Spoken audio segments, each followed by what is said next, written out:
சப்பாத்திக்கு தொட்டு சாப்பிட்டோம்னா சப்பாத்தி பராத்தா ஃபுல்கா எல்லாத்துக்கூடயும் நல்லா இருக்கும். சூப்பராக இருக்கு. வாங்க இந்த கொத்தமல்லி பன்னீர் எப்படி செய்யலான்னு பார்ப்போம். எங்கள் ப்ராடக்ட்ஸ் எல்லாம் யூடியூப்பில் கமெண்ட்ஸ்க்கு கீழே வந்துட்டுருக்கு. அதில் போய் கிளிக் பண்ணிங்கன்னா அதோட ரேட்டு டீட்டெயில்ஸ் எல்லாமே இருக்கும். அதை கிளிக் பண்ணி நீங்கள் வேணுங்கிற பொருளை ஆர்டர் பண்ணி வாங்கிக்கலாம். அதான் முந்திரி பருப்பு வேணும் இருக்கு.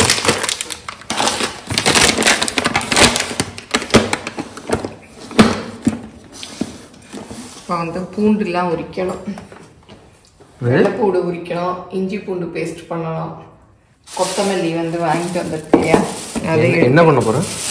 கொத்தமீர் பன்னீர் வெங்கடேஷ் பட் பண்ணியிருக்காரு. ஓ யூடியூப் சேனலில் போட்டிருந்தாரு. அதான் சரி பண்ணி பார்க்கலாம் அப்படின்னு எல்லா இன்க்ரீடியன்ட்ஸ் இப்போ தான் எடுத்துட்ருக்கேன். இதெல்லாம் வந்து கொஞ்சம் ப்ரிப்பேர் பண்ணிவிட்டு பண்ணோன்னா டக்குன்னு பண்ணிடலாம். ஓகே, இப்போ என்ன எடுக்கிற? இப்போ இந்த முந்திரி பருப்பை எடுத்து கொட்டி வைக்கணும். இந்த டப்பாவில் பார் மஞ்சள் பொடி போடவும் அப்படியே மஞ்சளோட இதெல்லாம் ஒட்டிச்சு. இந்த கத்திரிக்கோல் இருக்கு.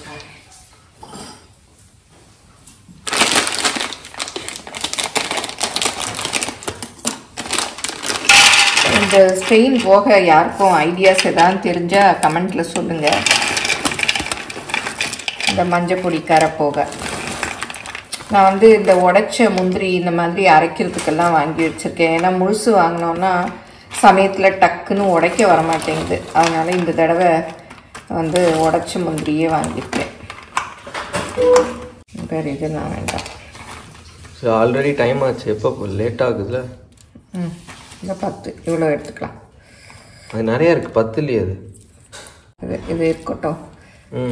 இதுதான் கிரேவிக்கு. இதை வந்து எடுத்தாச்சு. ஓகே சரி, இன்னும் பூண்டு தான் உரிக்கணும். நிறைய பூண்டு எடுக்கலாம். இப்போ முந்திரி எடுத்தாச்சு, பூண்டு உரிக்கணும். இதில் எடுத்துக்கலாம் 2 பூண்டு. அப்புறம் இஞ்சி பூண்டு பேஸ்ட்டுக்கும் வேணும். இஞ்சி பூண்டு பேஸ்ட் இல்லை, ஸோ அதில் கொஞ்சம் எடுத்துக்கலாம். ஏன்னா டைம் இல்லை. இதெல்லாம் உரிச்சு இஞ்சிலாம் கூட வாங்கிட்டு வந்தேன். இப்போ வந்து கொஞ்சமாக ஃப்ரெஷ்ஷாக பண்ணிக்கும். கொத்தமல்லி பன்னீர், கொத்தமல்லி தான் மெயின், குடமிளகா வேண்டாம். அப்பா சும்மா இருக்குன்ட்டு வாங்கிட்டு வந்துட்டாங்க. ஏன்னா எப்போவுமே பன்னீரில் கொத்தமல்லி குடமிளகா போடுவோம்ல, அதனால் வேறு மாத்திரம் எடுத்துட்டு அப்புறம் வந்து நம்ம கொத்தமல்லி மாத்திரம் இது பண்ணிக்கலாம். பிக்கிறச்சே அவ்வளோ ஸ்மெல் அடிக்குது. ஆமாம், நல்லா ஏதோ கயிறு இருக்குது, அது கட்டு சணல். இதை பார்க்கணும், உள்ள சில சமயம் புல்லுலாம் கூட இருக்கும். நல்லா பார்த்துக்கலாம். பார்த்துட்டு க்ளீன் பண்ணிக்கும், போட்டுட்டு கழுவி எடுத்துக்கலாம். ஏன்னா அப்பா உரிச்சு தருங்களா? ஆமாம் ஆமாம். இப்போவே டைம் வந்து 8:15 ஆயிடுச்சு. இப்போ கொத்தமல்லி நல்லா கழுவியாச்சு, பூண்டு உரிக்கணும், முந்திரி எடுத்தாச்சு. மசாலாவுக்கு இந்த அவர் பட்டை வந்து 2 பீஸும், ஏலக்காய் 4 பீஸா 5 பீஸ் சின்னதாக போட்டாங்க. கிராம்பு கொஞ்சம் நிறையா போட்டாங்க, அது கொஞ்சம் காரமாக இருக்கும். அதனால் நான் 4 பீஸ் தான் போடுறேன். அப்பாவுக்கு பேர் தோல் கொஞ்சம் இருக்குது. ஒழுங்காகவே எடுக்கலையா? ஆமாம், பாவம் அவங்க நமக்கு ஹெல்ப் பண்ணுறாங்க, அதை போய் நம்ம சொல்லக்கூடாதுல்ல. இதில் எல்லாம் கொஞ்சம் இருக்குது, பரவாயில்ல. இந்த சின்ன தோல் இருந்தால் ஒன்றும் இது இல்லை. சில பூண்டுலாம் தோலோடையே கூட யூஸ் பண்ணுவோம். இது போதும் அரைக்கிறதுக்கு. நம்ம இப்போ வந்து ஃபஸ்ட்டு வதக்கிக்கலாம். கொஞ்சம் இருக்கு இல்லை, அது இருந்தால் பரவாயில்ல, வதக்கிக்கலாம். அப்புறம் இஞ்சி பூண்டு பேஸ்ட் அப்புறம் தான் வேணும். இதெல்லாம் வந்து வதக்கிக்கலாம்.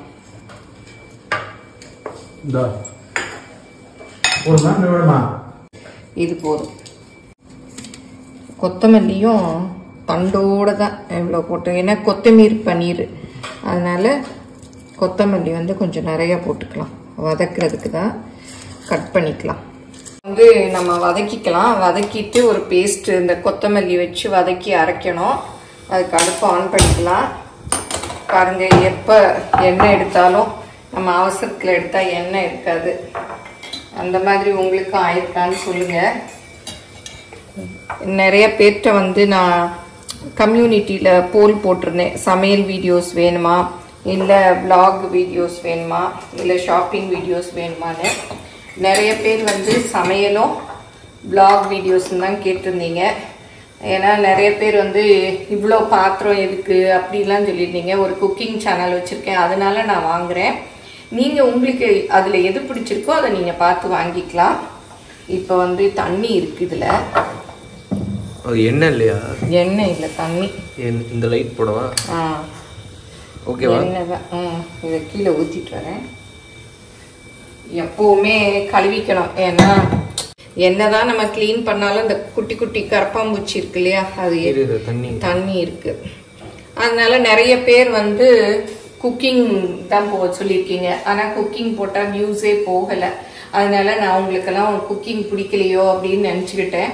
நெய் தான். அது மாத்திரம் மறந்துருச்சு. சரி, நெய் ஊற்றிக்கலாம். கொஞ்சம் போதும் வதக்கிறதுக்கு தான். அப்போ எண்ணெய் ஊற்றுனதே வேஸ்ட்டு. சீரகம் அதான் நினச்சேன். சரி, ரெசிபீஸ் எல்லாம் போட்டால் ரொம்ப ஓடலை, எல்லாருக்கும் பிடிக்கல போலன்னு தான் நான் வந்து இந்த போலே போட்டேன். பட் கேட்டால் நிறைய பேர் வந்து ரெசிபீஸோ விலாகும் கேட்டிருக்கீங்க. அதுதான் இன்னைக்கு வந்து அப்படியே எடுத்து வச்சுக்கிட்டு சமைக்காம இந்த மாதிரி காமிக்கலான்னு. இந்த டைப்பு பிடிச்சிருக்காங்கிறதையும் மறக்காம கமெண்ட்ல சொல்லுங்க. இல்லாட்டா நான் எல்லாம் எடுத்து வச்சுக்கிட்டு சமைப்பேன். இப்போ வந்து எண்ணெய் நெய் காஞ்சிருச்சு. கொஞ்சம் சீரகம் போட்டுக்கலாம். அப்புறம் இந்த பட்டை, கிராம்பு, ஏலக்காய் எல்லாத்தையும் போட்டுக்கலாம். அப்புறம் கரண்டி எடுக்க மறந்துட்டேன். இப்போ இந்த முந்திரி பருப்பையும் போட்டுக்கலாம்.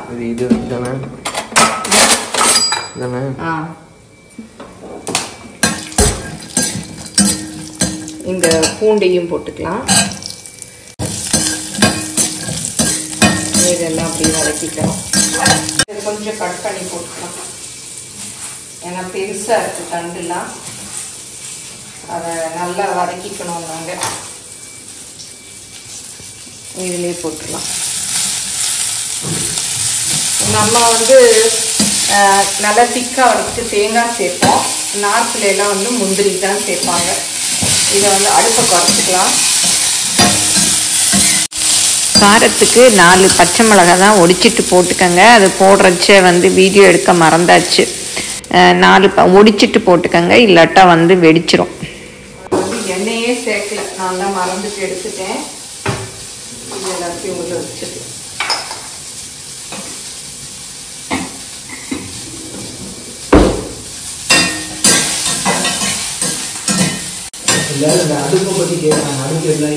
ஆமா, நிறைய பேர் வந்து இந்த அடுப்பை தான் கொஞ்சம் காமி அடுப்பை கேட்குறீங்க. இந்த அடுப்பு வந்து நான் இப்போ வாங்கலை, ரொம்ப நாள் ஆரியபுரம்ல இருக்கையில் 2017-16 வாங்கினேன். அப்போ இது வந்து நியூவாக வந்திருந்தது. அப்போ வாங்கினேன். ஆனால் வந்து நல்லா ஃபஸ்ட்டு ரொம்ப எரிஞ்சுது, அப்படியே குறைக்கவே வராது. இப்போ கொஞ்சம் அப்படியே நாளாக குறைஞ்சிருச்சு, போதும். அதனால எல்லாருமே கேட்டிருந்தீங்க. இப்போ வந்து நான் கொஞ்ச நாள் முன்னாடி இந்த அடுப்புலாம் ரொம்ப நல்லாவே எரியல பாருங்க. இப்போ கூட பதபதான்னு எரியும் பாருங்க. போட்டால் இவ்வளோ பெரிய ஃப்ளேம் வருது பாருங்க. இந்த லைட்டை ஆஃப் பண்ணிட்டு காமிக்கிறேன் பாருங்க, தெரியுது. அவர் பண்ணிட்டு இந்த மாடலுக்கு இதெல்லாம் இன்னும் அந்த ரீப்ளேஸ்மெண்ட்லாம் இல்லை, நீங்கள் வேணும்னா இதே அடுப்பை புதுசாக வாங்கிக்கங்க அப்படின்னு சொன்னார். அதான் இந்த மாடல் இல்லை, இந்த மாடலு இப்போ கொஞ்சம் நியூ, சரி நியூவாக இம்ப்ரூவ் ஆகி போட்டிருக்கோன்னு சொன்னார். கடையில் வந்து பாருங்கன்னு. சரி, இப்போ இந்த மாதிரி செஞ்சு கொடுத்துட்டு போனார். இது ஓட்டுற வரைக்கும் ஓட்டுவோம் அப்படின்னு சொல்லி வச்சுருக்கோம்.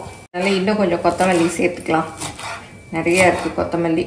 நடுவில் கொத்தமல்லி வந்து ரொம்ப விலையாக இருந்தது, இப்போ கொஞ்சம் குறைஞ்சிருக்கு. இப்போ இஞ்சி பூண்டு பேஸ்ட்டு ரெடி பண்ணிக்கலாம். பேஸ்ட்டுக்கு இஞ்சி எடுத்தாச்சு. இதை வந்து கட் பண்ணிட்டு போட்டால் தான் இடிக்க வரும். கொஞ்சம் கத்திட்டாங்க. பூண்டு போதும், இஞ்சி தோல் சீவியாச்சு. இதை வந்து பொடியாக கட் பண்ணிக்கணும். அப்படியே வச்சுட்டாங்க பாருங்கள். வெயிலில் மைக்கை வந்து சார்ஜில் போடலை. சரி ஃபேன் ஆஃப் பண்ணியாச்சு. பாருங்கள் வேர் கொட்டுது. மழை தான் பெய்யுது, இருந்தாலும் இன்னும் வெயிலோட இது இருக்குது. இப்போ இதை வந்து இடிச்சுக்கலாம். இதில் கொஞ்சம் உப்பு போட்டுக்கிட்டோம்னா ஈஸியாக இடிக்க வரும். அது இலகுன மாதிரி வரும், நமக்கு ஈஸியாக இருக்கும். பாருங்கள் உப்பு போடவும் நல்லா இலக்கமாக இருக்குது பாருங்கள். மிக்சியில் அரைக்கிற மாதிரியே வந்திருக்கு. சீக்கிரம் இடிச்சுட்டு பாருங்கள். எப்பவும் இடிக்கிறச்ச இந்த மாதிரி ஒரு துணி போட்டுக்கங்க. ஏன்னா நம்ம சில சமயம் இந்த இதில் இடிக்கிறச்சில் இந்த டைல்ஸ் கூட உடஞ்சிரும். தண்ணி ஊற்றி அரைக்கணும். என் பையன் அரைச்சி தரமா, ஏற்கனவே லேட் ஆகிடுச்சுன்னு ஹெல்ப் பண்ணி எல்லாருமா சேர்ந்து இன்னைக்கு செய்கிறோம். இப்போ பன்னீர் வந்து கட் பண்ண போகிறேன். பன்னீர் எப்போ வாங்கினீங்கனாலும் அதை யூஸ் பை டேட் பார்த்துக்கோங்க. எவ்வளோ நாள் யூஸ் பண்ணணும் அப்படிங்கிறதையும் பார்த்துக்கணும். இல்லை வீட்டில் செஞ்சுட்டா பிரச்சனையே இல்லை. அவ்வளோதான். இந்த சைஸ் க்யூபாக கட் பண்ணியிருக்கேன். இப்போ இதை வந்து பன்னீரை நெய்யில் வறுத்துக்கணும். நம்ம வேணுங்கிற அளவு ஊற்றிக்கலாம். நான் வந்து ஒரு 2 ஸ்பூன் அளவு ஊற்றிக்கிட்டு இந்த பன்னீரையும் போட்டுடலாம். நல்லா கொஞ்சம் வறுத்து எடுத்துக்கணும்.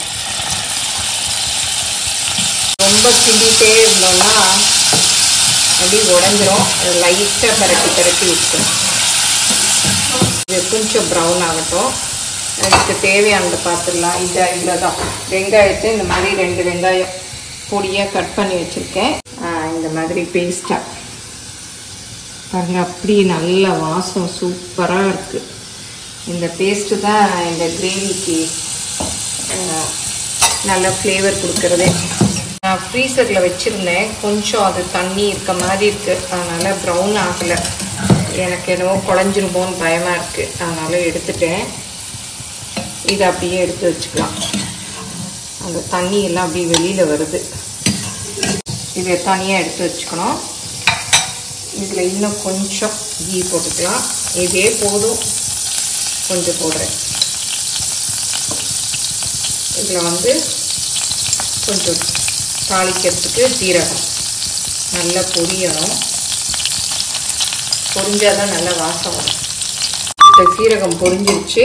இந்த பொடியாக கட் பண்ண வெங்காயத்தை போட்டுக்கலாம்.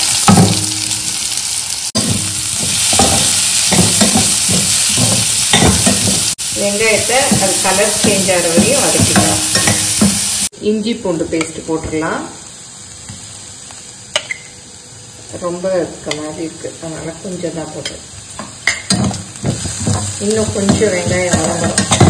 உப்பு போட்டுக்கலாம். வெங்காயத்தில் உப்பு போடணும். இந்த கிரேவிக்கு தேவையான எல்லாம் மொத்தமாக உப்பு இப்போ போட்டுடலாம். அப்புறம் என்னென்ன இருக்கோ இல்லையோ என் ஸ்டைலுக்கு தகுந்த மாதிரி நான் மாற்றிட்டு செஞ்சுருக்கேன். இப்போ எங்கள் அன்னம் ஷாப்போட கரம் மசாலா தான் யூஸ் பண்ணுறேன். இது நல்லா எல்லா ஸ்பைசஸும் இருக்கிறதுனால சூப்பராக இருக்கும். அது கொஞ்சம் போட்டாலே போதும். நல்லா மிக்ஸ் பண்ணி விட்டுக்கலாம். இப்போ இந்த அரைச்ச பேஸ்ட்டையும் போட்டுடலாம்.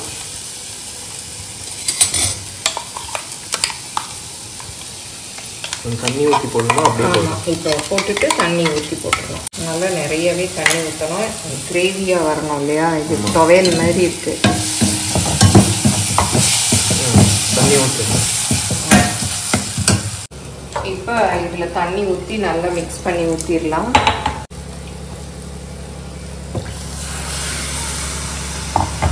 இது எனக்கு என்னவோ பாலக் பன்னீர் மாதிரி தெரியுது. நல்லா வதக்கி தான் விட்டுருக்கோம்.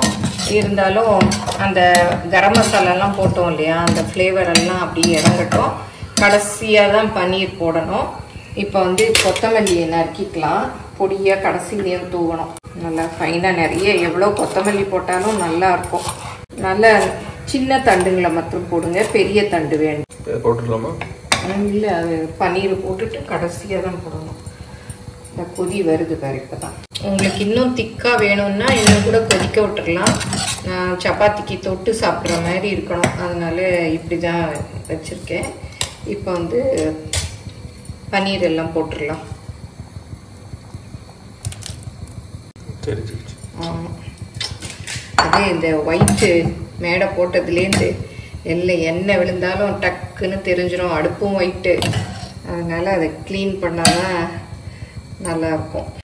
இது அப்படியே கொஞ்சம் இந்த ஃப்ளேவர்ஸ் எல்லாம் பன்னீரில் இறங்கட்டும். இப்போ வந்து கொஞ்சம் கொத்தமல்லி தூவிடலாம். இப்போ கொத்தமல்லி பன்னீர் ரெடி ஆயிடுச்சு. ரொம்ப ஏன்னா நம்ம எல்லாம் வதக்கி தான் அரைச்சிருக்கோம், அதனால ரொம்ப கொதிக்கணும்னு அவசியம் இல்லை. இப்போ வந்து கொஞ்சம் பட்டரோ நெய்யோ கொஞ்சம் மேலே போட்டுக்கலாம். அப்போ அப்படியே நல்லா நெய் மிதக்கும். பாருங்கள், நல்லா பன்னீர்லலாம் அப்படியே அந்த கிரேவி கோட்டாயிடுச்சு. இன்னும் உங்களுக்கு திக்காக வேணும்னா அந்த கிரேவி திக்கான பிறகு பன்னீரை போட்டுக்கோங்க. ஃப்ளேவர்ஸ் எல்லாம் பன்னீரில் இறங்கிடுச்சு. அடுப்பை ஆஃப் பண்ணிடு. இப்போ வந்து சப்பாத்தியோட சர்வ் பண்ணலாம் இந்த கொத்தமீர் பன்னீரை. இதை வந்து நார்த்தில் கொத்தமீர் பன்னீர், ஏன்னா கொத்தமல்லி அவங்க கொத்தமீர்னு சொல்லுவாங்க.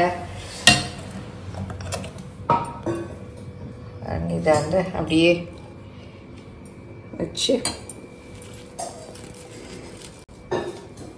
சப்பாத்திக்கு தொட்டு சாப்பிட்டோம்னா சப்பாத்தி, பராத்தா, ஃபுல்கா எல்லாத்துக்கு கூட நல்லாயிருக்கும்.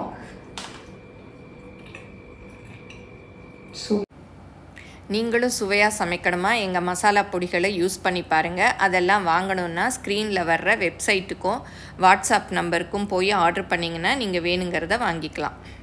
பராட்டு நல்ல கொத்தமல்லியோட ஃப்ளேவர்ஸ் எல்லாம் நல்லாயிருக்கு, ரொம்ப நல்லாயிருக்கு. சப்பாத்தியும் இந்த கொத்தமல்லி பன்னீர் கிரேவியும் ரொம்ப சூப்பராக இருக்குது. இந்த விளாக் உங்கள் எல்லாருக்கும் பிடிச்சிருக்கும்னு நினைக்கிறேன். இந்த மாதிரி விளாக்ஸ் எல்லாம் வேணும்னா கமெண்ட்டில் சொல்லுங்கள். எங்கள் சேனலை லைக் பண்ணுங்கள், சப்ஸ்கிரைப் பண்ணுங்கள். தேங்க்யூ.